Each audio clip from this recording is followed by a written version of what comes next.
Salam Atavatan TV YouTube kanalının mehriban müştaqlary, hormatly tamaşaçylarymyz, Atavatan TV'de saylanan habarlar. Habarymyzyň 2023-nji ýylyň 27-nji maýyna aksanyna Türkmenistanyň wekiliýeti Nevska Halkara Ekologik Kongressine gatnaşdy. Awazada Halkara Tans we Folklor Festivaly geçiriler.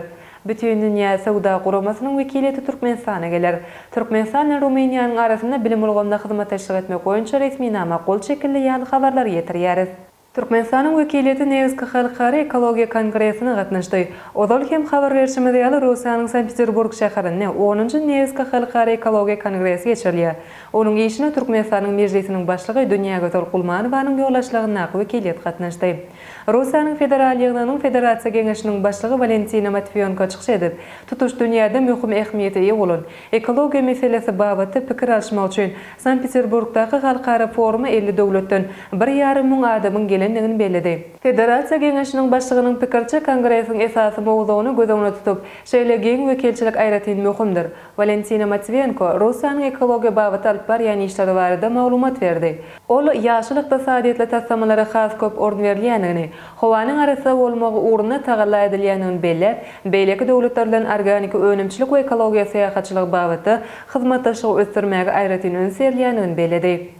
Bu kongressde Türkmenistanyň mejlisiniň başlygy Dünýä Gözel Gulmanow hem çykyş edip, ýurdumyzda ekologiýa ulgamda alyp barýan işler barada durup geçdi. Şeýle forumda Russiýanyň tebigy ferişdeler we ekologiýa ministri Aleksandr Kozlov, Birleşen Araplar Emirlikleriniň federal geňeşiniň başlygy Sakir Gobbaş, Özbekistanyň Oli Mejlisiniň senatynyň başlygy Tanzila Narbayewa, Vietnamyň Milli Geňeşiniň başlygynyň ornatary Nguyen Khakdin, Zimbabwenyň parlamentiniň senatynyň başlygynyň ornatary Michael Ruben Yambiu, Qazaqstanyň ekologiýa we tebigy ferişdeler ministri Zulfiya Sulaymanova, Belarusyň tebigy ferişdeler we daşgurşy gorumy goýunçy ministri Andrey Khudykow beýleki köp sanly mehmanlar çykyş edip, öz çykyşlaryna ekologiýa awadançylygyny öpüşin etmek babatda halkara hyzmatdaşlygyny üns çekdiler. Awazada Halkara Tans we Folklor Festivaly geçiriler. Ministrler Kabinetiniň başlygynyň ornatary Mehmedowa sany ulgam arkaly geçirilen hökümet mejlisine Awaza 2023 Halkara Tans we Folklor Festivalyny geçirmäge görülýän taýýarlyk işleri barada hasawat berdi. Beýnama laýyklykda festivaly hemde folklor dörüjliginiň we halk tansynyň desturlary atly halkara alyma amal masagady Hazar deňiziniň kenaryna Awaza millet syýahatçylyk zowlagyna geçirmek gözüňe tutulýan. Festivaly köp ýurtlarda şol Russiýadan, Belarusdan, Özbekistandan, Tajikistandan, Qazaqstandan, Rumeniýadan, Irandan, Hindistandan we Hitaýdan folklor tans toparlary gatnaşmaga isleg bildirdiler. Hormatly prezidentimiz hasawat ediňler, geçiljek çäranyň möhüm ähmiýeti barada aýtdy.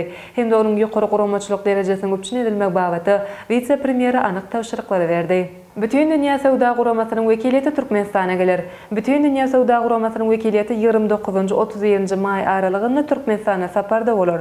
Öňde boljak sapar barada Türkmenistanyň Birleşen Milletler Guramasynyň Ženewadaky edarasynyň ýanyna hemişelik wekili Atagely Haljanow bilen Bütün Dünya Sowda Guramasynyň gurama agza kabul ediş departamentiniň direktory Maýka Oşekowa bilen doşşugynda aran maslahatlaşyldy. Doşşugyň barşyna taraplar Türkmenistanyň Bütün Dünya Sowda Guramasyna agza bolmak we Türkmenistanyň daşary sowda uruw boýunça ähtnamany taýýarlamak bilen baglanyşykly meseleler boýunça pikir alşdylar. 2022-nji ýylyň 23 fevralyna Türkmenistan Bütün Dünya Sowda Guramasyna agza bolmak üçin ýürüýte derejä eýi boldy. Bütün Dünya Sowda Guramasynyň baş geňeşi iş toparyny döretdi. Şol topar Bütün Dünya Sowda Guramasy bilen Türkmenistanyň arasyndaky gepleşikleri gözegçilik edýär.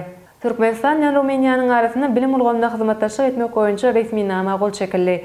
2023-nji ýylyň 26-njy maýyna Türkmenistanyň Daşary işler ministrliginiň binasynda Türkmenistanyň bilim ministrligi bilen Rumeniýanyň bilim ministrliginiň arasynda bilim babatyna hyzmatdaşlyk maksatnamasyna gol çekildi. Resmi nama Türkmen tarapyndan Türkmenistanyň bilim ministri Ataýewa, Rumen tarapyndan esa Rumeniýanyň Türkmenistanyň adatan daşary we dowlat elçisi Ion Naval gol çekdiler.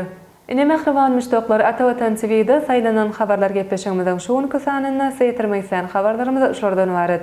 Hormatly tamaşaçylarymyz, şeýlekem Arkadaş şäheriniň ýerli budjeti taýýarlanýar. Türkmenistanda 2-nji iýunda galla urugyna badalyga beriler. Türkmen wekiliýeti Latviýa Respublikasyna saparda bolar. Arkada futbol topary 24 utuk toplady ýaly habarlar Atavatan Türkmenistan.com saýtymyzdan giňişlerini okap bilersiňiz. Mehriban müştaqlar, gepleşigimizden indi kysanyna görüşýänçek, hoş sag bolun.